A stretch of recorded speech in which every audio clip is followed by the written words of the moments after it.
Lucas capítulo 24, eu quero ler do versículo 1 ao 12. E no primeiro dia da semana, muito de madrugada ainda, foram elas ao sepulcro, levando as especiarias que tinham preparado. E acharam a pedra do sepulcro removida. E entrando, não acharam o corpo do Senhor Jesus. E aconteceu que, estando elas perplexas a esse respeito, eis que pararam junto delas 2 varões com vestes resplandecentes. E estando elas muito atemorizadas e abaixando o rosto para o chão, eles lhes disseram: por que buscais o vivente entre os mortos? Ele não está aqui, mas ele ressuscitou. Lembrai-vos de como ele vos falou, ele estando ainda convosco lá na Galileia, dizendo: convém que o Filho do Homem seja entregue nas mãos de homens pecadores, e convém que ele seja crucificado, e convém que ao terceiro dia ele seja ressuscitado.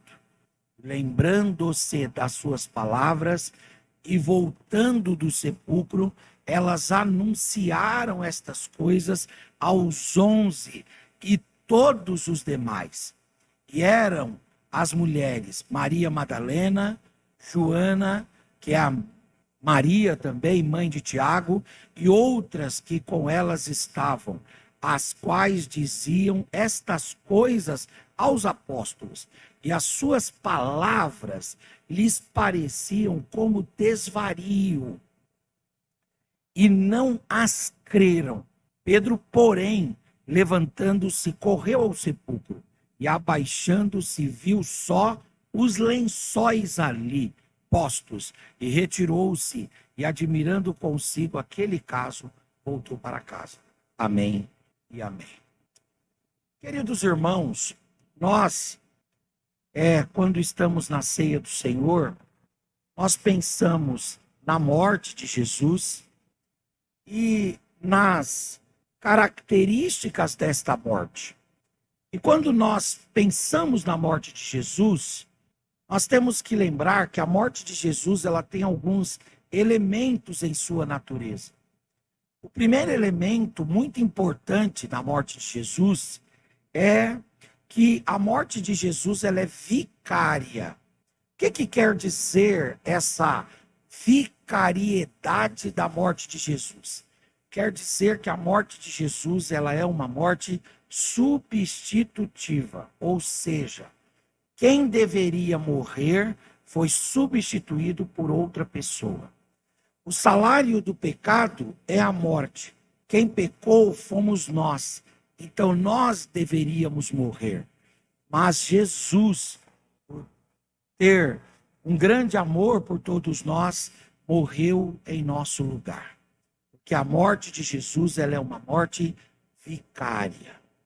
Você está vivo aqui porque alguém decidiu dar a vida dele por você, por mim e por toda a humanidade. A segunda coisa que a morte de Jesus tem, que é próprio da sua natureza, da natureza da morte de Jesus, é que ela é uma morte expiatória, ou seja, a morte de Jesus, ela tem uma finalidade, ela tem um propósito, ela tem um sentido, e o sentido é derramar o sangue para cobrir os pecados.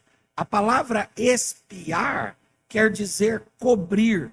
Nós, quando íamos nos aproximar de Deus, a justiça de Deus via em nós todos os nossos pecados, de modo que a única reação que Deus podia ter quanto a nós era a reação de uma resistência por causa do pecado.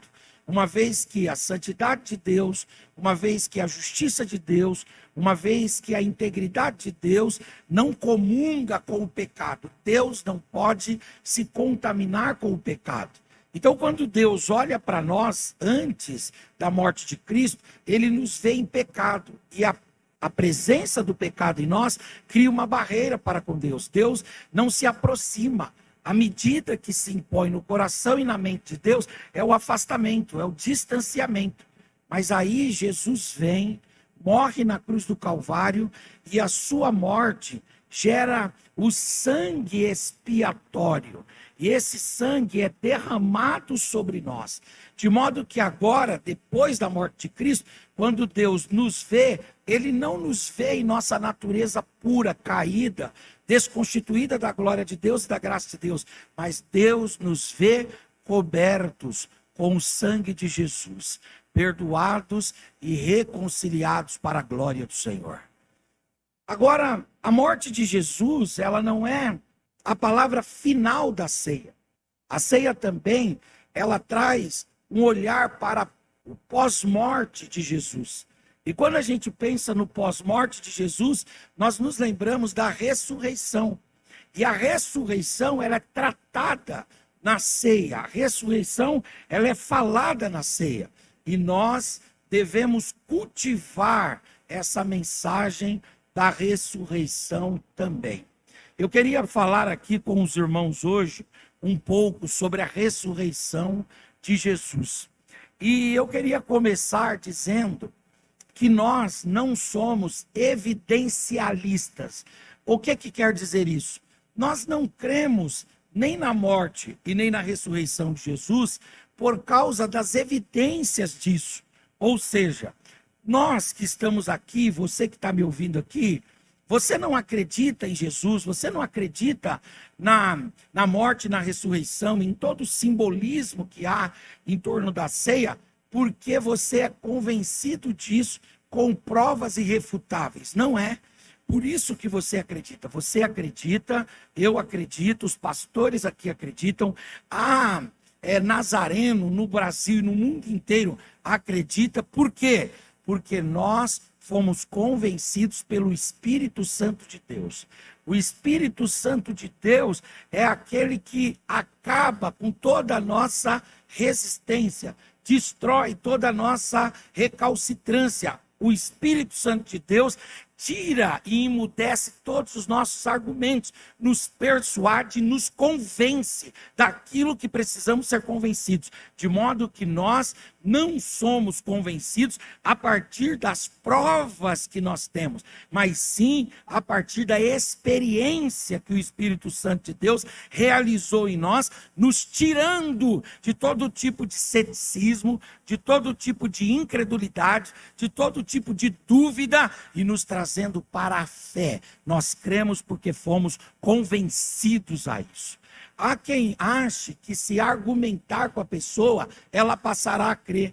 Isso é algo que não cabe na teologia bíblica histórica da igreja. Por que não? Porque não é pelo muito falar que o homem ele vai ser convencido. Não são as múltiplas palavras que vão quebrar as resistências. Quem quebra a resistência é o Espírito Santo de Deus. E se nós estamos aqui, é porque o Espírito Santo de Deus nos convenceu a respeito da morte, a respeito da ressurreição e a respeito também do significado da ceia do Senhor. Amém? Agora, por outro lado, se por um lado nós não somos evidencialistas, por outro lado, as evidências, elas nos ajudam a compreender a nossa fé. Na verdade, eu gosto muito de uma expressão que diz que nós não entendemos para crer. Nós cremos e porque cremos, queremos entender. Então, na verdade, toda a nossa investigação, toda a nossa análise, toda a nossa busca de argumentos, não é no sentido de que, ao ouvir esses argumentos, creremos, mas é no sentido de que, porque cremos, eu quero saber quais são os argumentos que eu tenho à minha disposição. E quando eu olho para a ressurreição, à luz das Escrituras, nós percebemos que nós temos inúmeros argumentos da ressurreição. inúmeras evidências da ressurreição, inúmeras provas da ressurreição, ainda que elas não nos sejam essenciais, mas elas existem. É importante que cada crente saiba argumentar a respeito da fé. O apóstolo São Pedro, quando ele escreve a sua epístola 1 de Pedro 3,15, ele fala assim: irmãos, estejam prontos para responder com mansidão e temor a todos quantos vos perguntarem a respeito da esperança que há em vós. Então, às vezes, você chega para o irmão e fala assim para ele assim: você crê na ressurreição? Ele diz: eu creio. E para ele é suficiente, mas para o outro aquela fé não é suficiente, porque o outro ainda está sendo trabalhado pelo Espírito Santo. E aí ele diz: por que você crê? E aí ele diz: eu creio porque eu creio. Isso é bom para você, mas para o outro não o satisfaz. Agora, quando você diz: eu creio porque eu creio, mas eu creio também porque, número 1, número 2, número 3, número 4, número 5, aí você vai quebrando as amarras que existem no outro e vai dando ao Espírito Santo uma maior possibilidade, liberdade para que ele possa agir no coração desse sujeito que está interagindo ali. Então, quais são as evidências da ressurreição, ou quais são as provas da ressurreição? Primeiro, a primeira evidência da ressurreição é a própria Bíblia. A palavra de Deus, ela fala da ressurreição. Isso está no Salmo de número 16, versos 8 a 10, que diz assim: tenho posto o Senhor continuamente diante de mim, por isso que ele está à minha mão direita e nunca vacilarei. Portanto, está alegre o meu coração e se regozija a minha glória, também a minha carne repousará segura. Verso 10, pois não deixarás a minha alma no inferno, e nem permitirás que o teu santo, com S maiúsculo aí, veja a corrupção. Veja que o próprio salmista, ele fala que Jesus, ele vai morrer, mas Deus não vai permitir que Jesus veja a corrupção total da morte. Ele será ressuscitado. Agora, isso está de forma mais clara no livro de Oséias, no capítulo 6, versículo 2, quando Oséias diz: depois de 2 dias nos dará a vida, e ao terceiro dia nos ressuscitará, e viveremos diante dele. Ou seja, tanto o livro dos Salmos, o conteúdo dos Salmos, quanto o conteúdo dos profetas, argumentando e prometendo que Jesus morreria sim, mas a morte não o reteria para sempre e ele ressuscitaria para a glória do Senhor. É muito interessante que tanto o livro de Salmos quanto o conteúdo de Oséias se cumprem em Lucas, ou melhor, no conteúdo de Lucas, em Atos 1:3, quando Lucas vai dizer: aos quais também, depois de ter padecido, ou seja, Jesus padeceu, Jesus morreu, aí depois disso, ele se apresentou vivo. E Lucas vai dizer em Atos, olha só, com muitas e infalíveis provas, sendo visto por eles num espaço de 40 dias e falando das coisas concernentes ao reino de Deus. Ou seja, nós podemos acreditar na ressurreição, em primeiro lugar, porque nós temos uma evidência documental, escriturística, nós temos uma evidência bíblica, tanto no Antigo Testamento quanto no Novo Testamento, tanto entre os Salmos quanto nos profetas, tanto nos livros biográficos quanto nos livros históricos do Novo Testamento, uma documentação bíblica dizendo que Jesus ressuscitou. Os irmãos sabem que eu sou advogado. E como advogado, uma das coisas que a gente estuda são as provas admitidas em direito. E no rol das provas, existem as provas documentais. São aqueles contratos assinados, são as declarações de próprio punho, são as confissões e assim sucessivamente. A prova documental. E a prova documental da ressurreição de Cristo é a própria Bíblia. A palavra de Deus, tanto no Antigo quanto no Novo Testamento, deixa claro para nós que Jesus ressuscitou. Jesus está vivo. Agora nós temos uma segunda evidência, ou uma segunda prova da ressurreição de Jesus. E essa segunda prova é a prova testemunhal, a evidência testemunhal. Olha que interessante, 1 Coríntios capítulo 15, versículos 5 até 8, 1 Coríntios 15, 5 a 8. Quando Paulo vai falar da vastidão de testemunhas que presenciaram, que viram, que ouviram e que tiveram contato pessoal com Jesus. Olha só. E o que foi visto também, Cristo foi visto também por Cefas, Pedro, aqui ele está falando de Cefas, Pedro, e depois pelos 12. Depois foi visto uma vez mais por 500 irmãos. Paulo fala do número de 500 irmãos que tiveram contato com Jesus. E aí ele vai dizer, dos quais vive ainda a maior parte deles, mas alguns já dormem também. Depois ele foi visto por Tiago, depois por todos os apóstolos. E aí Paulo vai dizer, e por derradeiro de todos, apareceu também a mim, como a um filho abortivo. Ou seja, Jesus, ele tem como prova da sua ressurreição inúmeras testemunhas, testemunhas incontáveis. Mulheres testemunharam, anjos testemunharam, discípulos testemunharam, os discípulos do caminho de Emaús testemunharam, os 11 testemunharam, cerca de 500 pessoas testemunharam e o próprio apóstolo São Paulo teve contato com o Cristo ressurreto. Aleluia! De modo que Jesus atende à prova testemunhal. Eu sei muito bem quanto vale uma prova testemunhal. A prova testemunhal, ela é essencial. Por quê? Porque a prova testemunhal, ela traz consigo o chamado princípio da primazia da realidade. Ela traz consigo a proeminência da verdade real. Nós temos a verdade documental. E às vezes o documento não diz de fato e de verdade o que acontece no mundo real. Ou seja, o documento diz uma coisa e no mundo real diz outra. A gente sabe disso aí. Mas a prova testemunhal, ela ratifica a prova documental aqui nesse caso. Ela não é antagônica, ela não é discrepante, ela não é conflituosa. Não, não. Quando nós lemos a Bíblia e nós ouvimos as testemunhas, nós percebemos que tanto no aspecto documental quanto no aspecto testemunhal, Jesus está vivo. Ele está vivo e ele está vivo. Aleluias, aleluias e aleluias, aleluias. Nós ainda temos uma terceira evidência da ressurreição de Jesus. Essa evidência é o martírio dos próprios discípulos.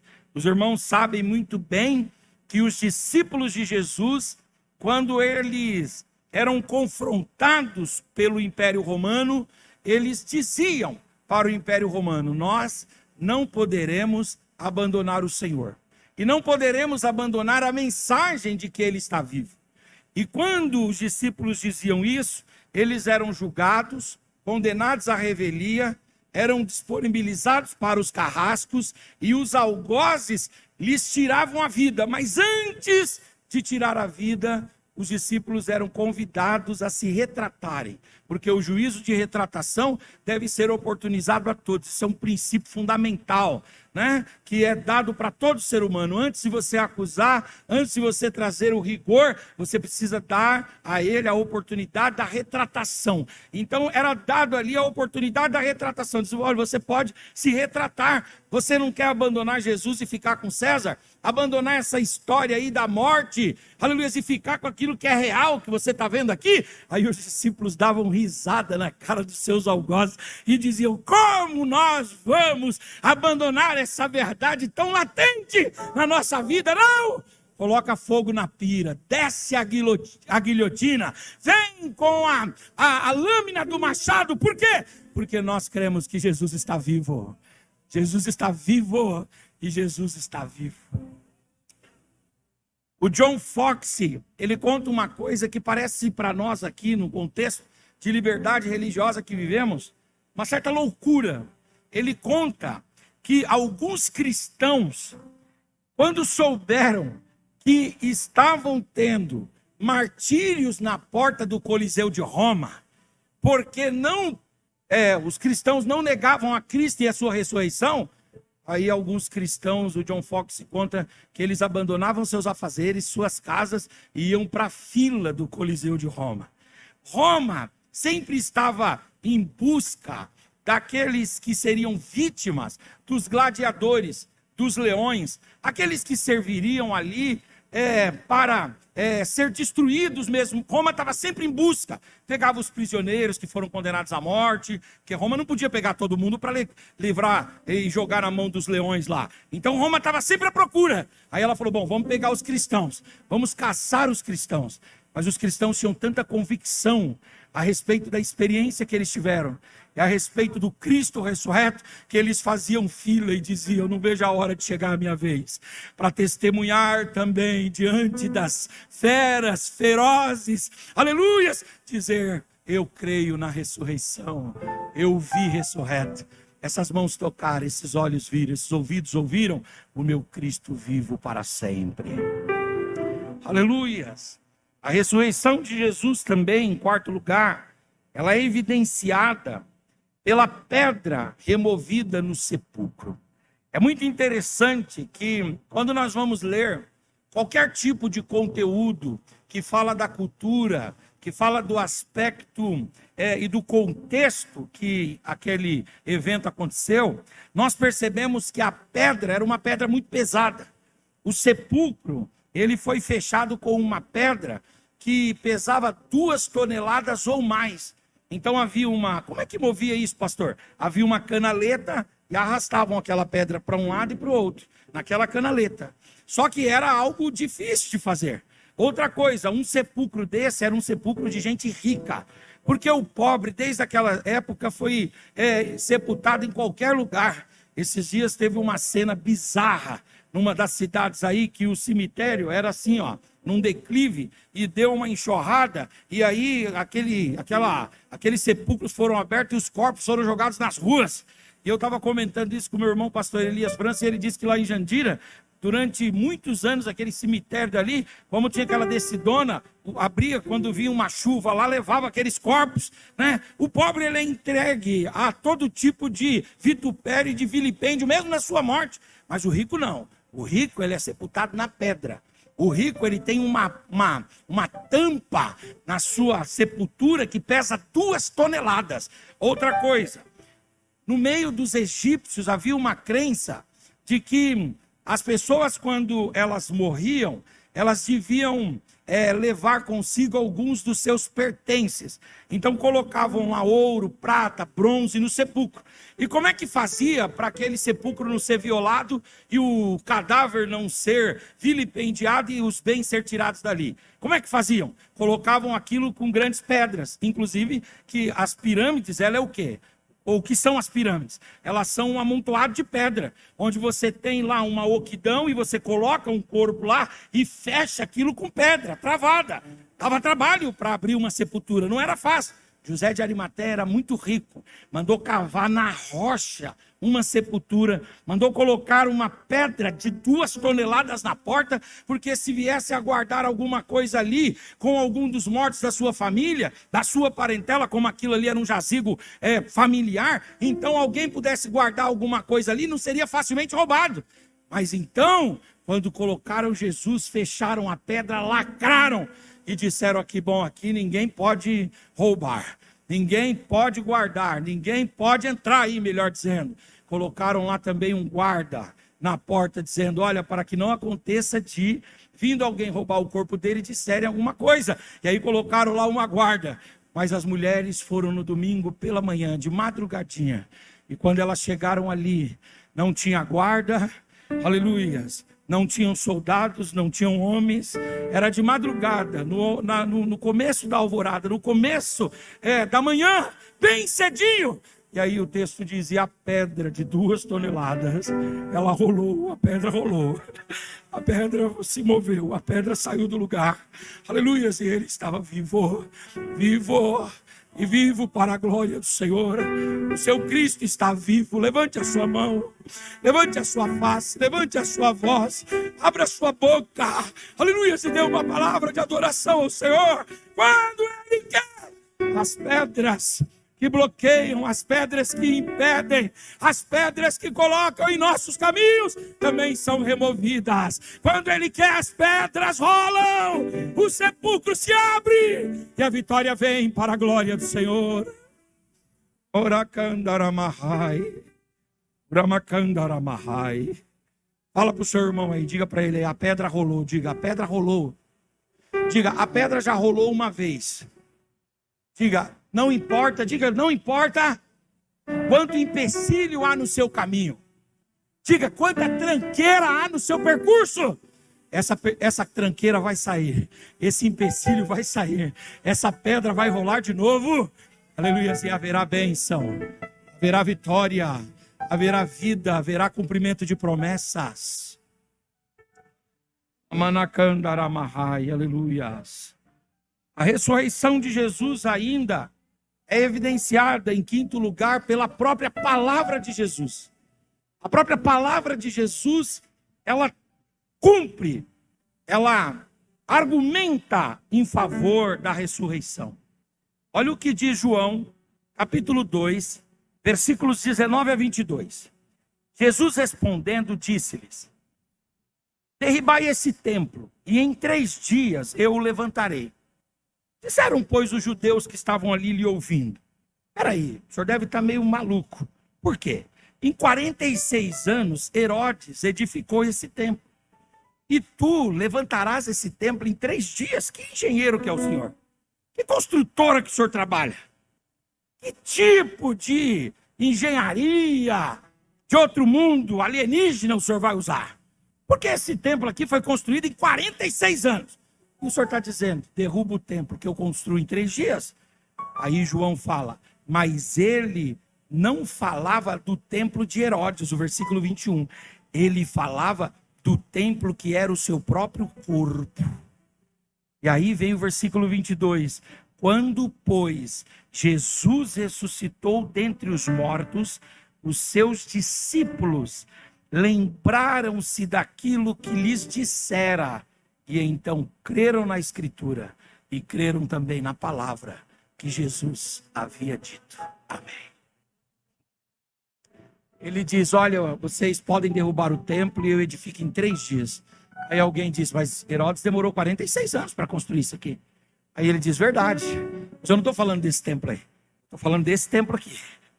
Aleluia. Esse templo aqui, ele vai ser reconstruído em 3 dias. Aí mataram Jesus, sepultaram Jesus. No 3º dia ele ressuscitou. Quando ele aparece aos discípulos já ressuscitado, o que os discípulos fazem? Os discípulos vão lá e se lembram que ele havia dito que em 3 dias ele reedificaria o templo. Deixa eu dizer uma coisa para você, alguma palavra de Jesus já caiu por terra. Jesus já falou com alguém e não cumpriu o que ele disse que iria fazer. Jesus já fez alguma promessa brincando com as pessoas. Jesus prometeu alguma coisa e não cumpriu. Não! Tudo que Jesus disse, ele fez. Ele disse, eu vou morrer, mas a sepultura não me deterá. Eu ressuscitarei ao 3º dia. E do mesmo jeito que todas as palavras ditas por Jesus ao longo do seu ministério se cumpriram, também esta palavra se cumpriu no dia da sua ressurreição. Agora eu quero dar uma palavra para você. Por que você atemoriza o seu coração tanto? Por que você enche o seu coração de angústia, de aflição? Por que você anda tão estressado? Por que você anda tão desanimado, cabisbaixo? Por que você anda tão desesperançado? Jesus já tem feito promessas a você. As promessas que ele fez enquanto exercendo seu ministério aqui, todas se cumpriram, não caiu uma só palavra dita por ele. Quando ele ressuscita, ele cumpre a palavra da ressurreição. Quando ele vai assunto ao céu, ele diz que vai mandar o Espírito e ele cumpre essa palavra. Ele disse que edificaria a igreja e ele edificou a igreja. Ele disse que ia sustentar o seu povo e ele tem sustentado. Por que as palavras de Jesus, que Jesus tem dito a você, você duvida tanto? Assim diz o Senhor para você, levanta tu que dormes, levanta e creia na minha palavra, porque essa palavra vai se tornar materializada na sua vida. Eu não sei o que Jesus anda falando para você. Eu não sei o que Jesus tem dito para você. Mas aquilo que Jesus diz para você, agarre-se com fé. Creia com o coração animado, cheio de esperança, porque nenhuma palavra dele caiu por terra, e nenhuma cairá, e nenhuma cairá. Quem crê, levanta a mão, levanta a face, levanta a voz.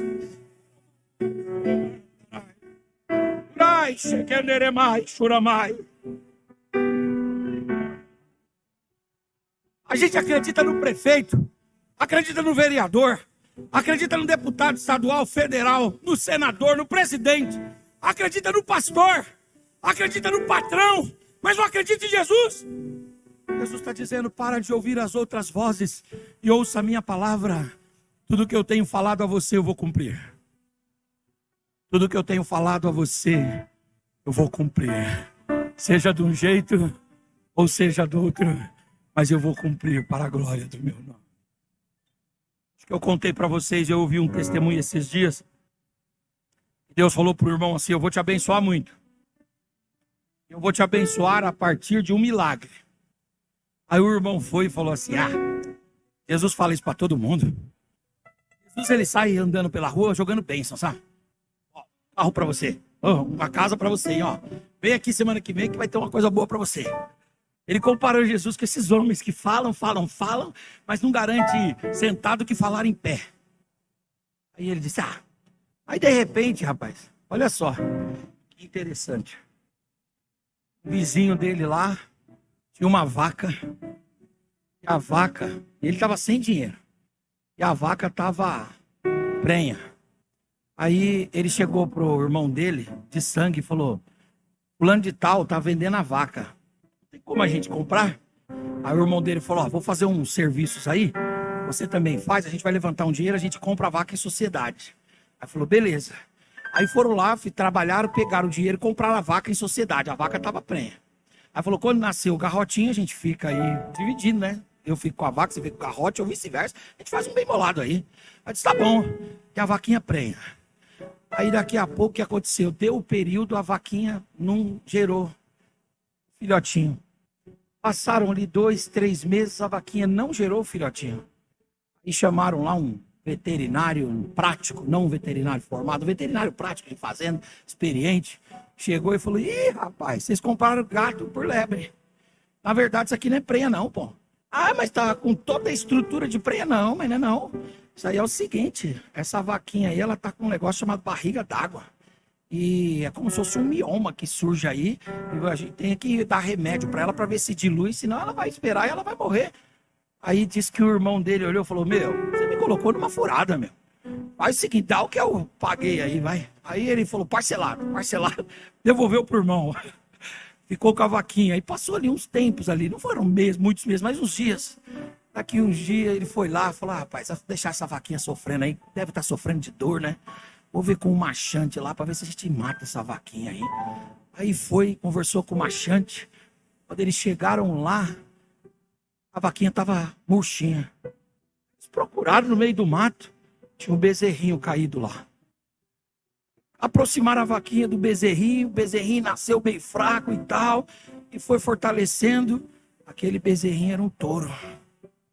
O touro virou um touro reprodutor. E o touro foi vendido por mais de R$1 milhão. Ele abriu um comércio, uma empresa de ônibus e está trabalhando e ganhando muito dinheiro. Você duvida, né? Você duvida, né? Você está destreinado em crer nas palavras de Jesus. Fala para o seu irmão crer na palavra de Jesus. Ele está vivo. Ele está vivo. Levante a sua mão, por gentileza. Jesus está vivo, Jesus está vivo, Ele está vivo. Aleluia. O que Ele tem falado para você, nenhuma palavra cairá. Todas elas se cumprirão para a glória do Senhor.